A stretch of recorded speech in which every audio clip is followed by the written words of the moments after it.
Bonjour! Eu sou a Fernanda Inck. Eu sou o Rodrigo Lavalle. E esse é o Chenu, o podcast do Conexão Paris. a sua casa em Paris. Vem com a gente!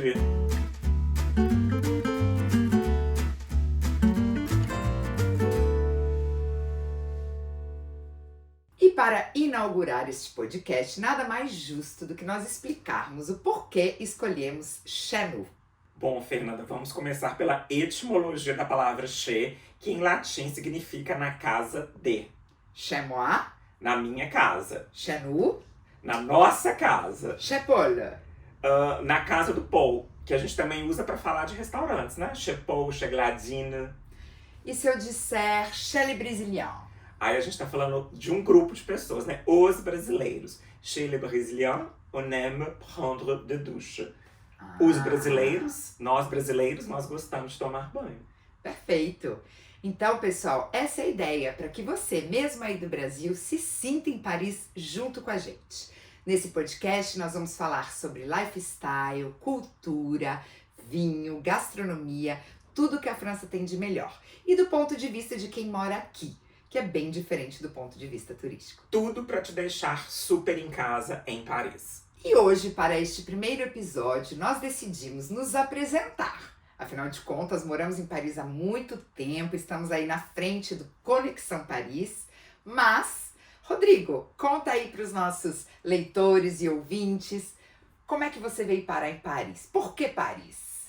Bom, Fernanda, depois de 8 anos na terapia, eu consegui falar que eu fugi da minha vida no Brasil. Na verdade, né, eu sou arquiteto, eu trabalhei como arquiteto no Brasil durante 15 anos, antes de mudar para a França, e eu não estava gostando muito da minha vida lá, minha vida estava meio sem graça, então eu resolvi, né, sair em busca de novas aventuras aqui em Paris, que era uma cidade que eu já tinha visitado várias vezes antes, né, e eu já estava ali ficando apaixonado pela cidade, e foi por isso que eu vim parar em Paris. E me diz uma coisa, você tem cidadania italiana, é por isso que deu certo, Tenho, né? exatamente. Eu sou uma pessoa muito medrosa e eu só fiz esse salto na minha vida porque eu tinha ali uma net, né, uma rede de segurança, que era o passaporte europeu, italiano. Então eu podia chegar aqui, podia tentar conseguir um trabalho. Ah, perfeito. E você, Fernanda, como que você veio parar em Paris? Rodrigo, eu tenho um lema na minha vida, né? Que sonho é destino.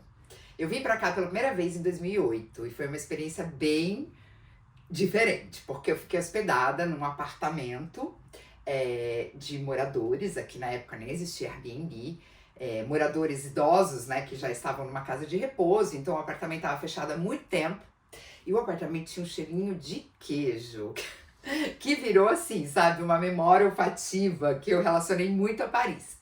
Mas não só isso, esse apartamento também não tinha chuveiro.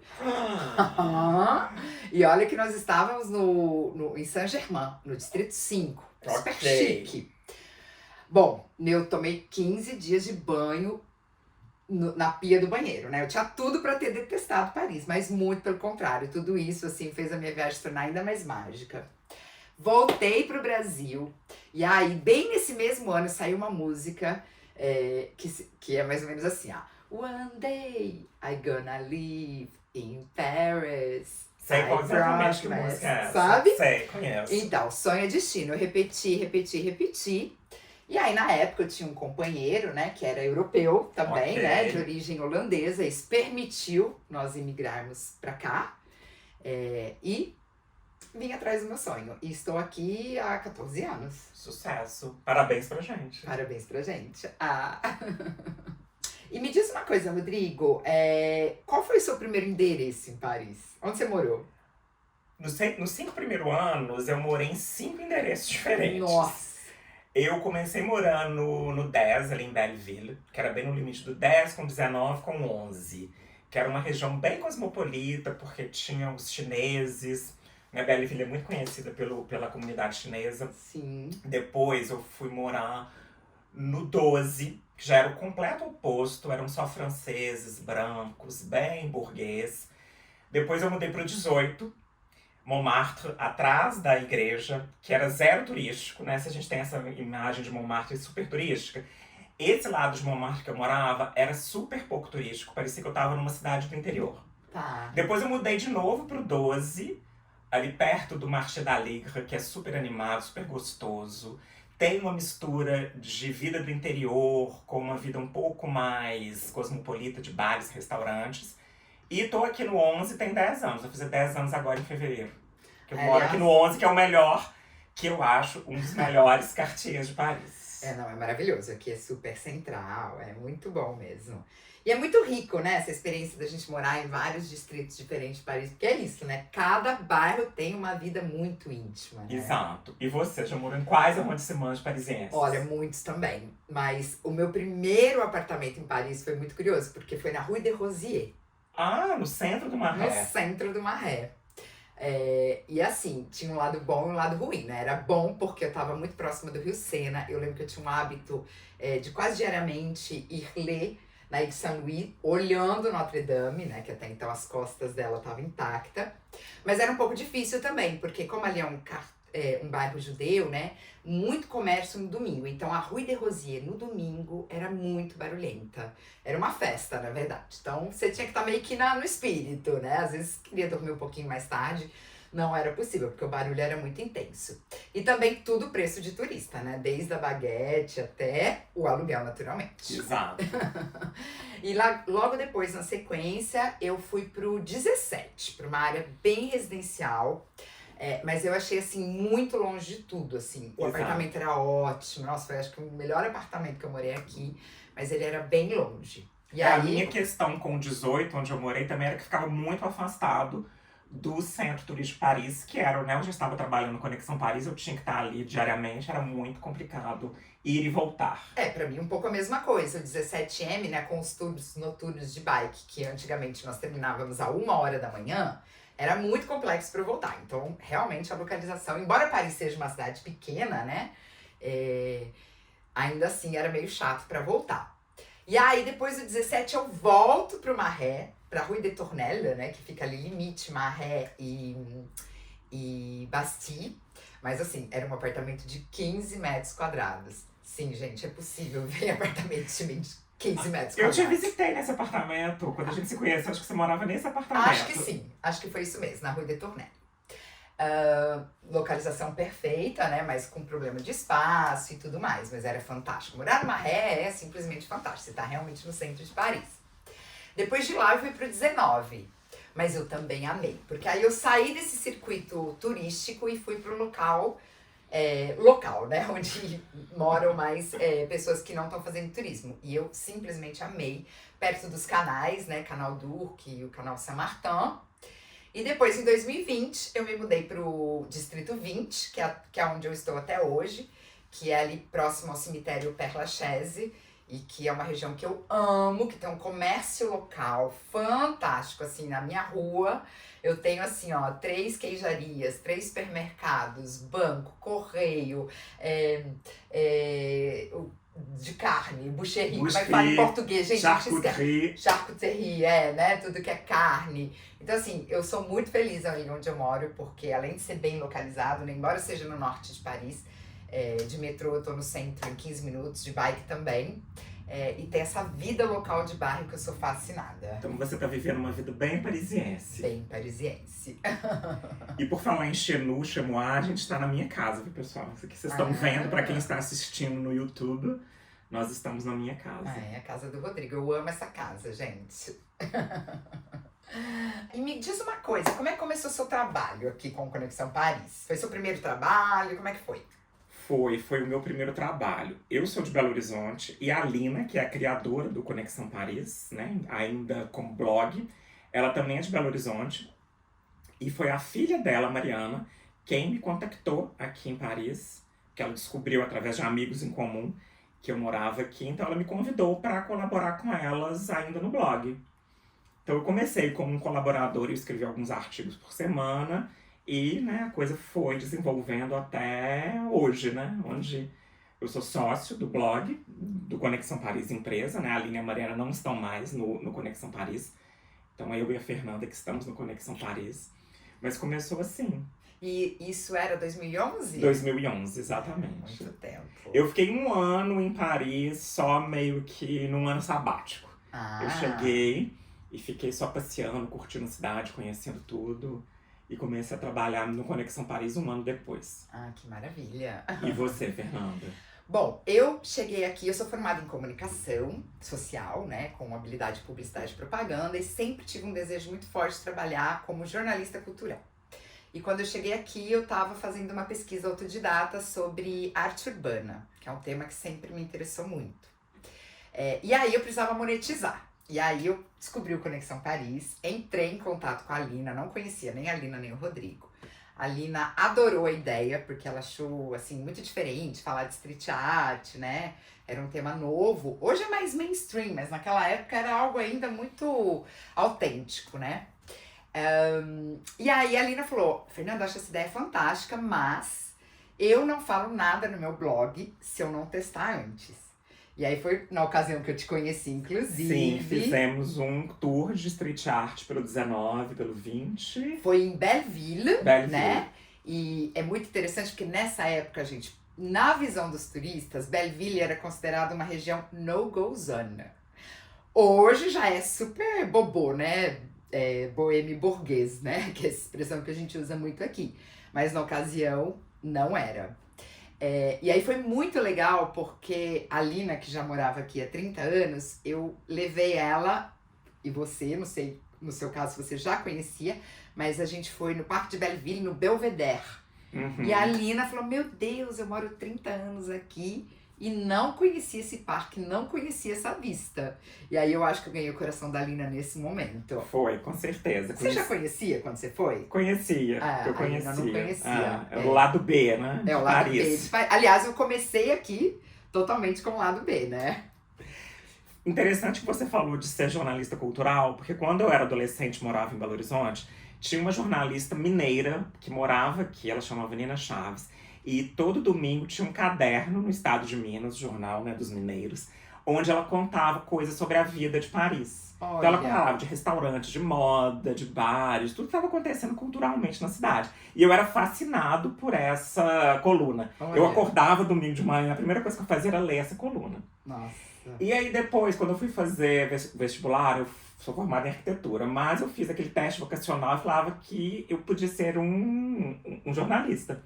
Só que eu fui ser arquiteto, né? Trabalhei 15 anos como arquiteto, desisti de arquitetura, mudei para Paris e acabei virando isso, né? De alguma forma. Um jornalista que fala sobre Paris, sobre a vida cultural parisiense. Exatamente. Aí eu fiz a conexão com o Rodrigo adolescente, que lia a coluna da Nina Chaves. Olha, que bacana. Super bacana, né? É aquela história que você falou dos sonhos, né? Sonho é destino. Sonho é destino, exatamente. Fernando, você falou da street art, você também já desceu nas catacumbas não oficiais, né? De Paris. Já. Não façam isso, é ilegal. Mas é uma cultura que existe aqui, que é uma cultura dos catafeelings, né? A gente costuma dizer que Paris tem uma cidade subterrânea, né? Que é de onde foram tiradas também muita parte das pedras que construíram a cidade. Exato. E que já foram usadas para inúmeras coisas. E existe essa cultura, né? De pessoas que descem para mapear, para fazer festa, para fazer grafite, né? E aí eu desci 2 vezes, efetivamente, e uma delas foi uma oportunidade muito fantástica, porque eu desci com 2 reis do underground, né, que foi o Zezão, que é um grafiteiro lá de São Paulo, que costumava pintar no esgoto de São Paulo. Uhum. E aqui temos o Psicose, né, que é um artista que desce as catacumbas há mais de 35 anos. Então eu promovi o encontro dos dois. E aí nós descemos, passamos uma noite lá. Tive a oportunidade de escrever um post pro Conexão Paris, inclusive tá lá se alguém tiver curiosidade de ver.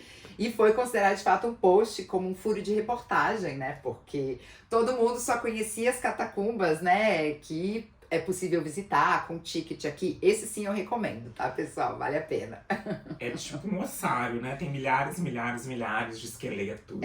E é muito catacumba. interessante, porque muita gente acha que as catacumbas é um lugar sujo, é um lugar que você vai encontrar ratos e tal. E, gente, não é. Não é.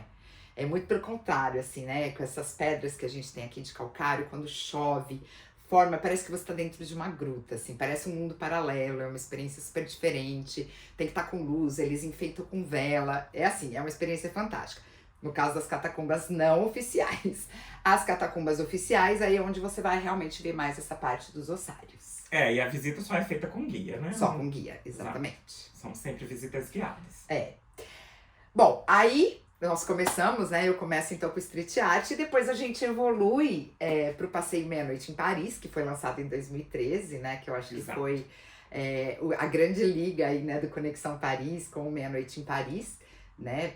E a partir disso a gente foi também criando viagens, outros passeios e hoje estamos aqui, né? Sócios, não só no blog, mas também numa agência, oferecendo várias experiências, né?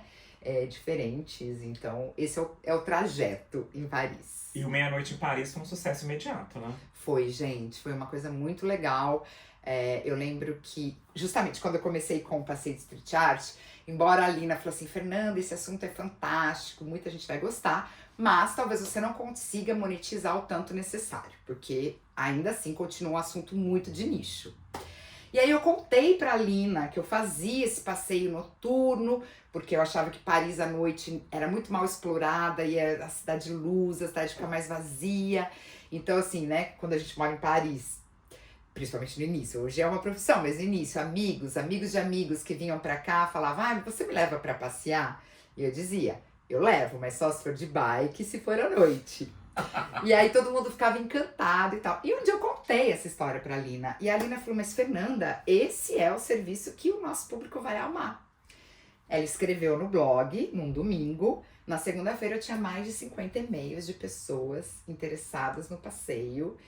Então, assim, foi imediato mesmo. Assim, foi em agosto de 2013 e a gente nunca mais parou. Estamos aí, né? Com mais de 15 mil brasileiros fazendo esse passeio que é o nosso, né, queridinho, né, Rô? Exato, A Lina e sempre foi uma pessoa muito visionária, muito. né? Uma pessoa que conhece Paris profundamente. Sim. E que eu lembro, ela falava de coisas que as pessoas na época, 10, 15 anos atrás, ficavam nervosas. Como assim, você tem coragem de indicar esse lugar? E hoje em dia são lugares que você não consegue nem entrar, porque assim, lotado de turistas. E ela já tinha visto que ali tinha um potencial, que eram coisas autênticas, coisas incríveis. Sim, que a França e Paris têm para oferecer para as pessoas. Exatamente. Inclusive é um desafio muito grande para mim e para o Rodrigo darmos continuidade, né, nesse trabalho iniciado pela Alina, né, que é uma historiadora também, né, de formação. Antropóloga. E trazia muitos aspectos, né, da antropologia, né, exato. Comparando a cultura francesa com a cultura brasileira. Nunca foi somente dicas, né? Sempre teve um background cultural, antropológico. Eu adoro um post que ela fez, que acho que deve estar no blog até hoje, né, onde ela compara, por exemplo, assim, a diferença como os franceses e como os brasileiros cuidam dos dentes, né? Exato. Então eu adoro essas comparações que ela fazia, achava muito rico, assim. E a gente tá aqui pra dar uma continuidade nisso também, né? Exatamente. E Rodrigo, me fala uma coisa, vida de influenciador, de viagem. Todo mundo deve dizer pra você, né? Nossa, queria ter o seu trabalho e tudo mais. Mas como tudo na vida, prós e contras. Exato. Então fala pra mim, assim, quais seriam os prós e os contras desse seu trabalho com Conexão Paris? Bom, os contras... Por exemplo, a gente fala de Paris. Certo. E a gente mora em Paris.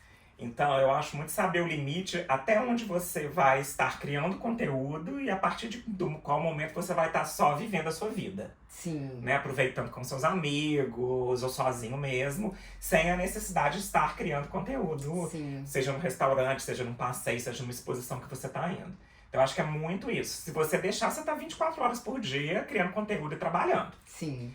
E, obviamente, que se você tá fazendo isso, você deixa de estar aproveitando 100%. Sim. Né? Porque você tá focado, será que essa cena vai ficar boa? Será que eu tenho que ser um pouco mais didático nisso aqui? Esse eu acho que é o contra, né? Você tem que saber muito o limite pra você não ficar trabalhando 24 horas por dia. Correto, Agora, os prós são maravilhosos, né? A gente trabalha com Paris, que é uma cidade incrível, né? Você trabalha viajando, né? Conhecendo restaurantes. E tem determinadas viagens que eu fiz só por causa do Conexão Paris, que eu acho que eu não teria feito por conta própria. Uhum. E lugares que eu conheci, principalmente por causa do Conexão Paris. Né? Por exemplo, a gente subiu no telhado do Grand Palais. Né? Assim, não tá aberto ao público, né? E nem eles fizeram uma vez só, nesses 15 anos que eu trabalho com Conexão Paris, eles fizeram uma vez só esse evento de subir no telhado do Grand Palais. Tá. Também a gente subiu no telhado, eu e a Lina, a gente subiu no telhado da Sainte-Chapelle. A gente visitou a Sainte-Chapelle vazia, porque foi na época da pandemia. Tá. E depois eles levaram a gente até o telhado, que tem uma vista maravilhosa, né? Porque a Sainte-Chapelle tá no meio de Paris, na Ilha de la Cité. Então a gente teve uma visão 180 graus de Paris. Incrível. Uau, maravilhoso. Né? Vimos aquele anjo que tá lá de É. perto. A gente também fiz uma visita à Casa de Monet em Giverny também com outros 20 jornalistas, né, que foram divididos em grupos de 10. Então 10 foram visitar os jardins e os outros 10 a casa. Então, assim, era uma coisa fechado pra vocês. Fechado pra gente, Sem só público. nós, Uau, sem é público. fantástico, é. Porque quem já foi sabe que é cheio demais, né? Sim. A casa é pequena, é apertada. Então a gente teve esse privilégio de, né, conhecer a casa e os jardins de Monet só com mais 10 pessoas. Visitamos, inclusive, uma parte que é fechada ao público, que é o segundo ateliê que o Monet construiu lá dentro dessa propriedade. Que legal. Que hoje em dia é uma parte mais administrativa, onde ele mantinha uma biblioteca também. A gente Olha. viu os livros que eram dele. Fantástico. E foi também só pra gente, né, esses jornalistas que fizeram essa visita. Ai, que fantástico. E o meu sonho é visitar o Louvre também vazio. Ah, que maravilha. Se alguém do Louvre estiver escutando, né, por favor, faça uma visita só para jornalistas. Ai, acho uma ótima ideia. Mas você sabe que eu tive uma experiência similar também, né? Eu fui convidada também por conta desse trabalho, principalmente com a parte de bicicleta, né? Para participar da inauguração da ciclovia que liga Paris ao Mont Saint-Michel, né? Que se chama Veloceni. E eles organizaram a viagem de forma que nós chegamos no Mont Saint-Michel no dia... Não, nós chegamos no dia anterior, mas no dia seguinte nós assistimos a saída do Tour de France, que naquele ano o départ era do Mont Saint-Michel, e nós também subimos até o Anjo, lá em cima, que é também esse tipo de visita que é raríssimo. É difícil de conhecer. Realmente, assim, é fantástico, né, ter essas oportunidades. E no meio do caminho, se não me engano, numa igreja em Chartres, porque, né, o trajeto passa em Chartres, a gente visitou as catacumbas de uma igreja com o padre, as velas, todos com velas na mão e com cantos líricos. Ai, que maravilhoso, também. incrível. São, né, coisas que só o Conexão Paris proporciona pra gente. Exato. Bom, gente, espero que vocês tenham gostado do nosso primeiro episódio. Segue a gente, curte, compartilha, indiquem para os amigos. Falem o que vocês querem que a gente fale. Sim! Temas. Absolutamente. A gente tá aqui pra poder atender vocês. E fala um pouquinho, Rô. Vamos dar um spoilerzinho do próximo episódio? Nós vamos falar sobre os museus parisienses. Vamos tentar falar sobre os 150 museus que existem em Paris. A gente vai falar dos principais, daqueles que são menos conhecidos, dos nossos preferidos. Sim. Então segue a gente pra não perder nadinha. Vem com a gente. Vem. Tchau.